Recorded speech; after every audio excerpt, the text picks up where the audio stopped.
Oh. Oh, God. Ooh. Oh, God. Oh. Oh. Oh. Oh, God. Oh, yeah, right there. Oh. Oh. Oh. Oh. Oh, God. Oh. Yes. Yes. Yes. Yes. Yes. Yes. Oh. Oh, yes. Yes. Yes. Oh. Yes. Yes. Yes. Yes. Yes. Yes. Oh. Oh. Oh. Oh, God. Oh. Hi, I'm Max Keiser. Welcome back to the Keiser Report. Time now to go to New York City. Speak with Barry Ritholtz of Ritholtz.com. Barry is a market analyst, blogger, journalist, and author of Bailout Nation. Welcome back to the Keiser Report, Barry. Thanks for having me, Max.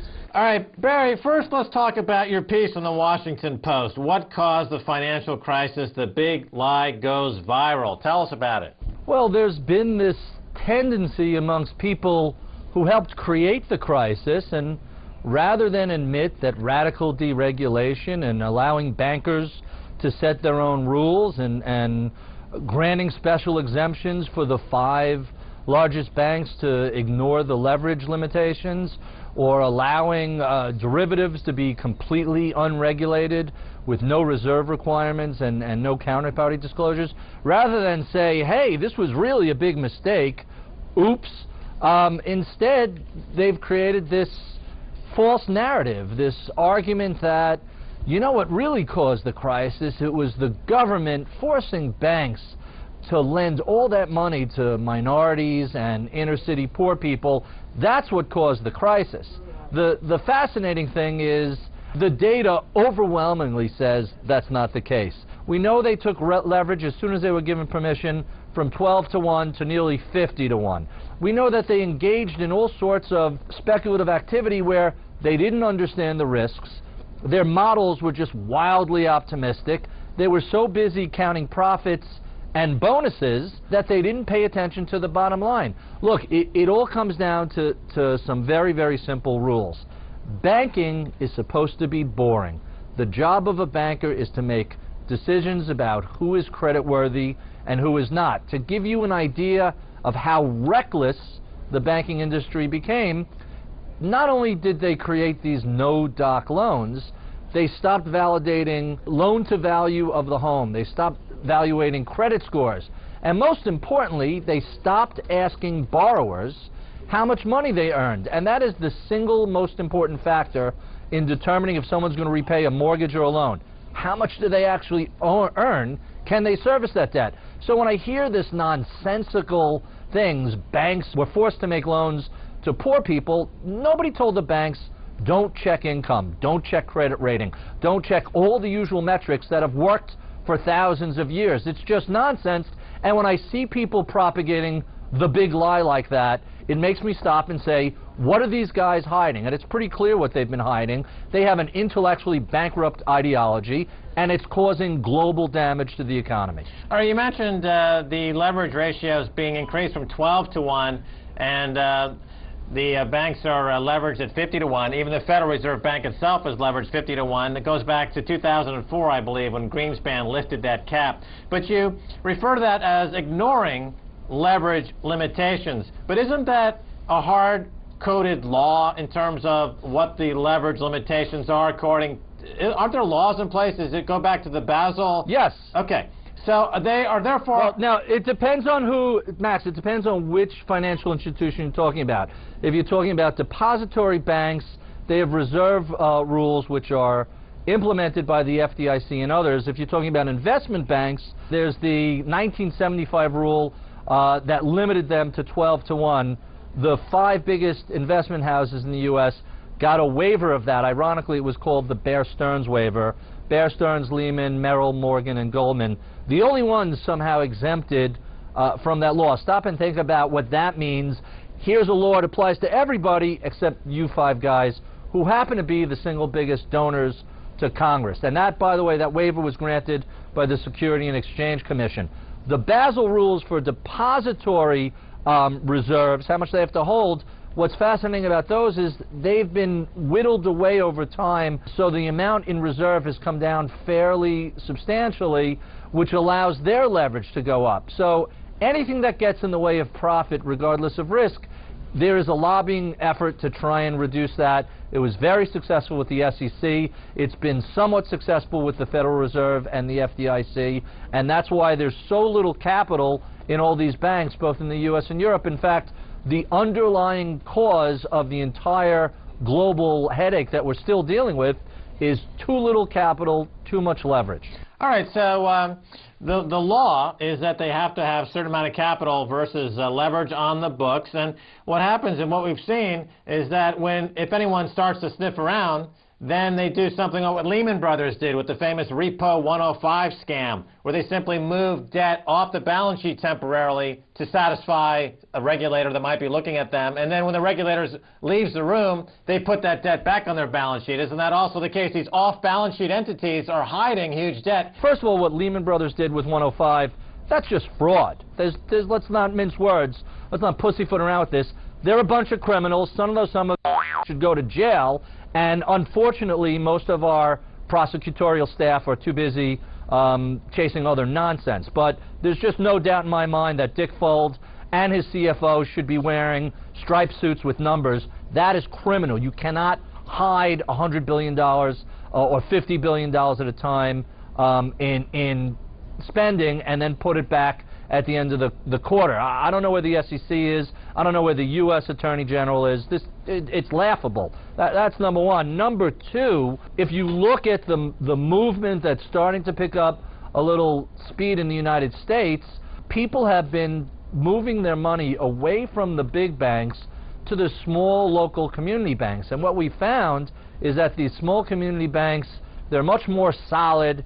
They weren't involved with derivatives. They weren't involved with subprime lending. They embrace what we call boring banking. They borrow money at 4%, they lend it at 6%, and they're out on the golf course at 4 p.m. And that sort of local community banking, that sort of credit union banking is potentially the biggest threat to the major banks. There's 6,000 or 7,000 of these banks in the United States. Some of them are 5 and 10 branches large. Some of them are 1 or 2. They're all insured by the FDIC, so your money is safe there. It hasn't been enough to affect their quarterly earnings yet, but if that were to happen, I think you would really start getting people's attention. All right, Barry, we've been watching these banks commit massive fraud, not the community banks and the credit unions as you were just mentioning, but the too big to fail banks, the big Wall Street banks. They're in violation of the minimum capital rules without a doubt. They're violating the law every day. We've been watching this grow over the past few years. But recently, just this past week, I think we're setting a new standard for criminality with the MF Global scandal. It seems that they're just reaching right into people's accounts and taking their money directly. Barry, talk to me. Is this a new chapter in the fraud? Max, what do you think? It's your money? You think you're entitled to your money? That's our money. And if we decide we're going to need it to leverage up even more, the hell with you, we're taking it. MF Global is just a whole different order of magnitude. This basically, you know, when you fill out an account form, there are all sorts of things about what the bank or the investment house can do with your stock, let's say. We can hypothecate it, we can short against it, we can lend it. There's a bunch of things that can be done, and it's supposed to be governed and regulated pretty clearly. There's a pretty bright line as to what you can do and what is just out-and-out theft. At least what it appears so far at MF Global, and maybe they'll find the missing $600 million. Maybe, you know, it's in a drawer or someone made a line entry somewhere that's wrong. But from the appearances we've seen, this looks like someone just backed up the truck, wiped out the client's money, and said, the hell with them, we're stealing it. It's just beyond outrageous, and I think if anybody is going to jail in this whole past 5-year period, it has to be someone from MF Global. If they can't find this money, there's no other description for it. It's just grand theft. All right, now, J.P. Morgan and Bank of America, creditors to MF Global, are saying their claims come ahead of the customers. Is that proper? You know, when you're involved in this sort of bankruptcy litigation, everybody says that sort of stuff. I think that there's some insurance on the accounts and there's some guarantees, but if it turns out that the creditors have a superior claim to people who are opening accounts, why the hell would I ever open an account with anyone again? Mattress sales are going to tick up because that's going to become the new banks. It's unthinkable that somehow an outside creditor is going to have a superior claim to somebody who actually had their money with a brokerage firm. In this case, it's a combination of SEC and commodities futures regulators who are supposed to be watching this. Look, the key takeaway from all of this is regulators can only do so much. If someone is intent on stealing, they're going to steal. What you have to do as a regulator or a government is make sure that when these people get caught, they get thrown in jail as a discouragement to other people. My takeaway from the crisis of 07, 08, 09 is steal whatever the hell you want and run for the hills. Nobody cares. No one's going to prosecute you. Maybe MF Global will get us to the point where someone goes to jail and that acts as a discouragement to future people. But right now, the lesson that they're going to be teaching in business schools is don't do what Lehman did. Don't just screw up a little bit. Do what Bear Stearns did. Screw up really big, and don't worry if you're a bondholder, you'll be made whole.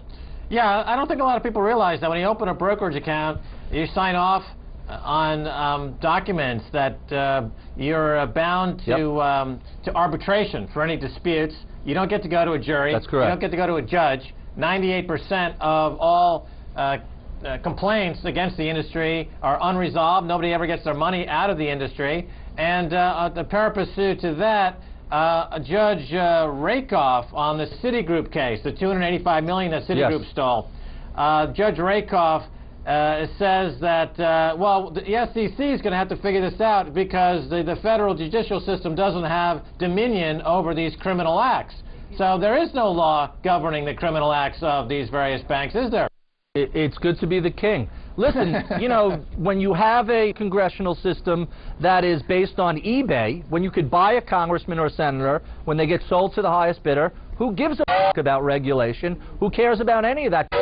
You can do whatever you want. We have about 30 seconds left. What do you think about this story that Congress is legally allowed to engage in insider trading with pre-IPO stock given to Congress people? It's not legally considered to be a bribe. Your thoughts?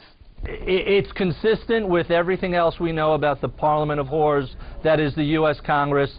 They are up for bid. You know, we really need a third party to actually see if we can maximize how much we could sell them for.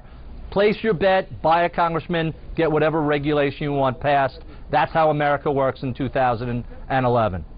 All right, Barry Ritholtz of Ritholtz.com. Thanks so much for being on the Keiser Report. My pleasure, Max. Sorry to make you work with the editing. No problem. That's going to do it for this edition of the Keiser Report with me, Max Keiser, and Stacey Herbert. I want to thank my guest, Barry Ritholtz of Ritholtz.com. You can follow us on Twitter. You can follow us on Facebook. You can follow me, Max Keiser, on Twitter. And follow me instead of Stacey Herbert because I'm trying to stay ahead of her. And trust me, that's what you want to do. If you want to send me an email, send it to keiserreport@rttv.ru. Until next time, Max Keiser saying, bye, y'all. Oh. Oh, God. Ooh. Oh, God. Oh. Oh. Oh. Oh, God. Oh, yeah, right there. Oh.